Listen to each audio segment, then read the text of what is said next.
Tell me y'all just saw Caitlin Clark destroy Cheryl Reeves on national TV. I know y'all saw free smoke, ayy, free smoke, ayy, free smoke, ayy, free smoke. Bruh, Caitlin Clark want all the smoke. Caitlin Clark want all the smoke, bruh. Bruh, she just annihilated Cheryl Reeve on national television. I didn't see that coming. They asked Caitlin Clark, hey, Caitlin, are there any player trades you like to make? Nah, I'm kind of set with my team, but I would like to trade coaches. Talk about poetic payback. The WNBA All-Star Game just turned into the best reality show on television.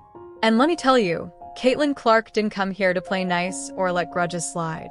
While most folks were busy breaking down draft picks and rosters, Clark pulled off the most delicious power play we've seen in years, booting Cheryl Reeve straight out of her coaching seat with that signature Caitlin flair. If you're hyped for this all-star showdown, drop a comment below. Captain Caitlin, let's go. Any second guessing here about not having Clark on the Olympic team? From me? No. But as a coach of the home team, there's going to be a lot of people cheering for that other side. I don't get two shits. How about one? Not even one shit. This wasn't some casual coaching swap. This was Clark saying loud and clear, I'm done with your petty games, Cheryl. I'm steering my own ship now. After the Olympic snub, the shady posts, and the constant attempts to cut her down, Clark finally got the chance to flip the script, and she took it. Oh, this is the first time I've ever seen this, man. The first time out of all the times I've seen where two star players are picking up players. They ask for a trade, or the median person asked for a trade, and they're talking about trading the coach. Let's be honest, this was personal. Clark knew exactly what she was doing when she stared down Nafisa Collier on ESPN and dropped, I don't know if this is technically allowed. I don't really care. We already decided we're trading coaches. The confidence, the swagger, the delivery, it was everything Clark fans had dreamed of since Reeve first started stirring the pot. The WNBA All-Star Draft was fun between Caitlin Clark and Nafisa Collier, the team captains, picking the players, picking the rosters. But the most interesting aspect was the coach swap, because Clark traded Cheryl Reeve, who was the coach of her team, or was to be the coach of her team, to Collier for Sandy Brondello, the coach of the New York Liberty. Cheryl probably thought she could coast through the All-Star weekend, assuming Clark would just play along like none of the drama ever happened. Wrong move. Caitlin doesn't forget, and she doesn't bow to coaches who've spent a year throwing shade. Remember Reeve's tweet, 12 teams, the W is more than one player? That was aimed squarely at Clark. Add in the Olympic snub she refused to explain, and you've got a coach who made herself Clark's loudest skeptic. But I think we've already discussed we are going to trade coaches. He's going to take her coach, Sandy Brondello. But champions never forget.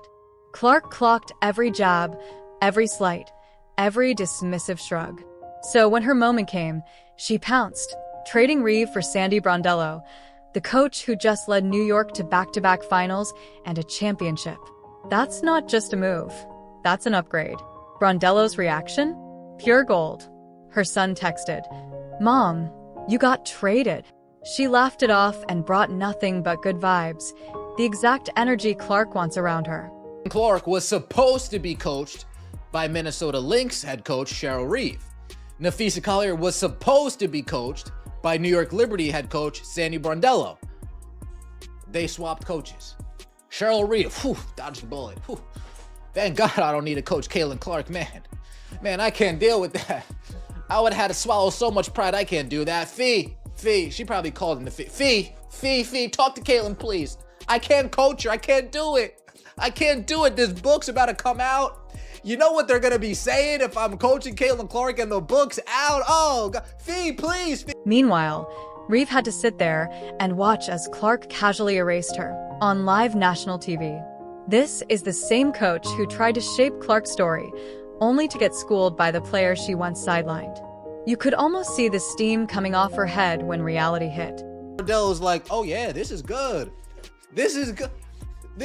So wait, Caitlin Clark had Chrissy Sides, who never let her. Okay, now she's got Stephanie White, who wants to do off ball. Oh, okay. And now Sadie Brondello's like, wait, Oh, I can show Kayla what she's been missing this whole entire.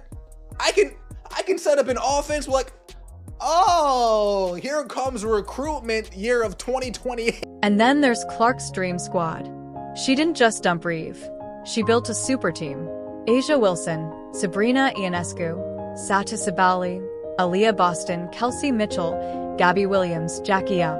An absolute juggernaut. This wasn't just an all-star lineup. It was a statement. Of course, Reeve is Collier's head coach for the Minnesota Lynx, so that makes sense. But the drama is going to come from Reeve having previously been critical on social media about the amount of attention Clark received relative to the rest of the league, not to mention being the coach of Team USA that Caitlin Clark was so famously snubbed from. Clark's first picks were all about loyalty. She grabbed her Indiana Fever partner Aaliyah Boston first overall, then took Kelsey Mitchell as her top reserve, making sure her Fever family stayed intact.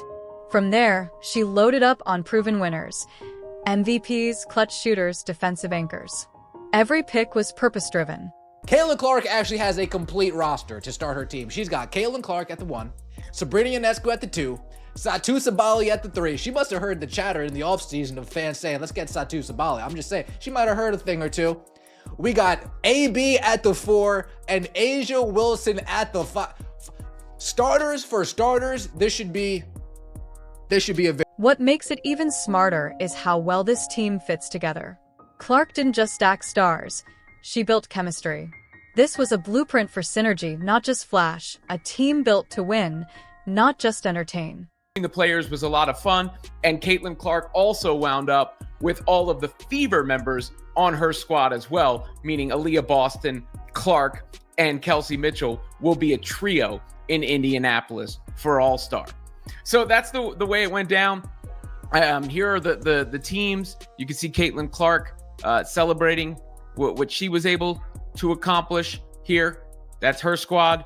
Clark, Boston, Ionescu, Wilson, Sabali, Mitchell, Gabby Williams. I love Gabby Williams. What a player. Sonia Citron, Kiki Iriafen, Jackie Young, Thornton, Kayla Thornton from the Valkyries. So Clark should have a very fast team. Fans went wild the moment the trade dropped. Caitlin just fired Reeve from the All-Star game, flooded social feeds. Everyone knew what went down. It was Clark finally taking control of her own story. Meanwhile, Reeve's camp looked stunned. This wasn't about X's and O's. It was a power flex. Clark made it clear. She's done being pushed around. She's rewriting the league's rules on her terms. Caitlin Clark just made the funniest All-Star selections ever. She just picked her friends. She picked her friends. She made sure she picked no ops, as people like to call them. She made sure there were no ops on her team. If she's played with a player before, like Sonia Citron, she picked her. Gabby Williams. She picked nobody that's tweeted a negative thing about her. She's picked nobody that has said a negative thing about her in the media. She picked none of her rivals. And oh, the irony. Reeve probably entered this process thinking she'd ride Clark's fame to polish her own rep. Instead, she got traded to Collier's side while Clark upgraded to a proven title-winning coach. It's poetic. Clark didn't fake smiles or play politics. She saw the problem, found the solution, and executed it perfectly. That's championship mentality. Now as Gangster Clark heard Cheryl Crusted Blueberry Muffin ass Reeve being salty in that press conference, throwing shade at the Fever and said, nope, get her punk ass up out of here. She ain't about to coach my team for the All-Star game, and that's why I call her Gangster Clark, because whatever Gangster Clark wants, Gangster Clark Now look at the benches. On one side, Reeve, the coach who spent months downplaying Clark's rise. On the other, Brondello, a seasoned winner who knows how to elevate her stars. Clark's roster is stacked. She runs the show with Ionescu from deep, Wilson dominating the paint, Sabali's versatility, and Boston's defense. Add a bench full of shooters and grinders, Mitchell, Williams, Young, and it's game over. I'd rather watch paint dry. I'd rather watch dirt just be moved around. Because Caitlin Clark's not on the team. If she's there, it's appointment TV. You people, whoever did this, honestly, hey, take your brain, put it in a museum, and study it for how dumb you are. But here's the real story. Clark isn't just chasing star power. She's building culture, teamwork, accountability, and excellence. For too long, she's endured shade, bias, and media snubs with quiet grace. Now she's done being quiet. This was her saying, enough. No drama, no subtweets, just a clean, powerful move cutting the negativity out. Look at it. I mean, Williams is really fast for a forward. Obviously, Kelsey's very fast. Citron's very fast. Jackie Young's one of my favorite players. Iriafen, a rookie, can get up and down the floor. Ionescu can help spread the floor along with Kelsey and Clark so they can really shoot. Caitlin made sure to get some size. She actually passed up on Paige Beckers to take Sabali, and she took Asia Wilson with her third pick. If Asia had fallen any further down the board... Remember, Reeve's the one who kept preaching. The WNBA is more than one player, while Clark was literally rewriting history and shattering ratings. The same player Reeve tried to sideline now wields more power than any coach in the league. Clark just made a statement. She values winners, not whiners. She wants respect, not resentment. Championships, not politics. I don't know what's gotten into Caitlin Clark. You are leaning into this bad guy role. I love it. I don't know what's gotten into you, Caitlin Clark, but you've been on some I don't give a F lately. I love it. Oh my God, I cannot believe she just eviscerated and embarrassed Cheryl Reeve on national TV like that. They said, hey, would you like to make a player trade? It's better yet, I'll do you one better. Get this fucking coach up out of here. Hey, Caitlin Clark ain't playing. Come July 19th, the All-Star Game is going to be must-see TV. Clark's squad isn't just talented, it's unified. They're playing to prove that Caitlin's standard, built on loyalty, confidence, and excellence, is the new blueprint for the WNBA. And across the court, Reeve gets a front-row seat to the lesson. When you try to undermine greatness, don't be surprised when it turns around and schools you. Clark didn't just trade coaches. She took control of the entire narrative. The Caitlin Clark era has officially begun.